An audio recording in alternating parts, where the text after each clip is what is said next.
बिस्मिल्लाहिर्रहमानिर्रहीम। अस्सलाम वालेकुम नाजरीन ग्रामी, वीडियो में बात करेंगे कि इमरान खान ने जर्मनी की चांसलर से टेलीफोनिक राब्ता किया है और कश्मीर के इशू पर इमरान खान ने अपने तहफ्फुज़ात, कश्मीरियों के साथ होने वाली ज्यादती और भारतीय जुल्म जबर भी चांसलर के सामने रखा। जर्मन चांसलर अंजीला मार्कल ने इमरान खान से वादा किया कि अगर कश्मीर के हवाले से भारत करारदाद लेकर आता है सिक्योरिटी काउंसिल के अंदर तो जर्मनी पाकिस्तान का साथ देगा और भारत की मुखालफत करेगा। आपको ये बताते चलें कि इससे पहले यूएई ने अपना सबसे बड़ा सिविल अवार्ड ऑर्डर ऑफ ज़ैद मोदी को देकर पहले ही अपना वजन भारत के पलड़े में डाल दिया है। इसके साथ साथ अरब रियासतों ने मजीद कहा कि वो भारत का साथ देंगे। आपको ये भी बताते चलें कि G7 समिट पर जाने से पहले मोदी यूएई गए, बाद में बहरीन गए। बहरीन के भी हुक्मरान ने अपना आला सिविल अवार्ड मोदी को नवाज दिया। इससे यह साबित होता है कि ये तमाम के तमाम अरब मुमालिक अपना वजन पहले ही भारत के पलड़े में डाल चुके हैं। पाकिस्तान को इनसे कोई उम्मीद वाबस्ता करने की जरूरत नहीं। बहरहाल इमरान खान की जर्मन चांसलर से जो टेलीफोनिक राब्ता हुआ है, इससे यह साबित होता है कि जर्मनी की तमाम कोशिशें पाकिस्तान के लिए होंगी।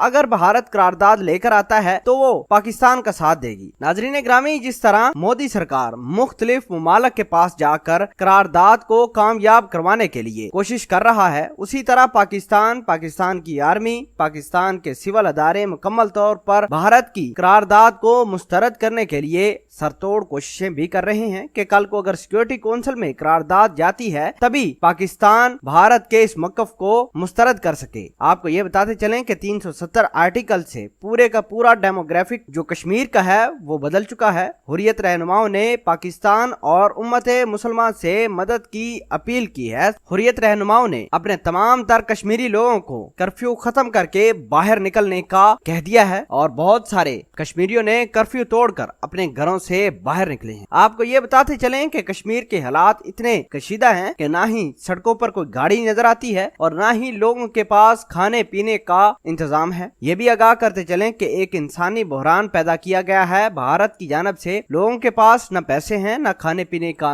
निजाम और ना ही भारत किसी किस्म का कोई ऐसा स्टेप ले रहा है जिससे ये लगता हो कि पाकिस्तान और भारत के दरमियान कश्मीर का जो इशू है ये सोल्यूशन की तरफ जाए। मतलब डायलॉग करने का पाकिस्तान को कोई फायदा ही नहीं, क्योंकि भारत पाकिस्तान की एक बात सुनने के लिए तैयार नहीं और ना ही पाकिस्तान को अब डायलॉग करने चाहिए। इसका सबसे बेहतरीन सोल्यूशन जंग है। हम आपको ये भी बताते चलें कि हमारी आर्मी, हमारी दीगर अदारे मुकम्मल तौर पर भारत को निस्तो नबूद करने के लिए तैयार हैं। इसका मतलब ये है कि अगर भारत किसी किस्म की कोई जारियत करता है पाकिस्तान के खिलाफ तो इंशाल्लाह इनको ऐसी मार मारनी है ताकि ये याद रखें कि कश्मीरियों के साथ इन्होंने किया क्या था। हमें अपनी पाकिस्तान आर्मी को सपोर्ट करना होगा जो कश्मीरियों और हमारी हिफाजत के लिए भारत से मुकाबला कर रही है। पाकिस्तान आर्मी जिंदाबाद, ISI पाइंदाबाद।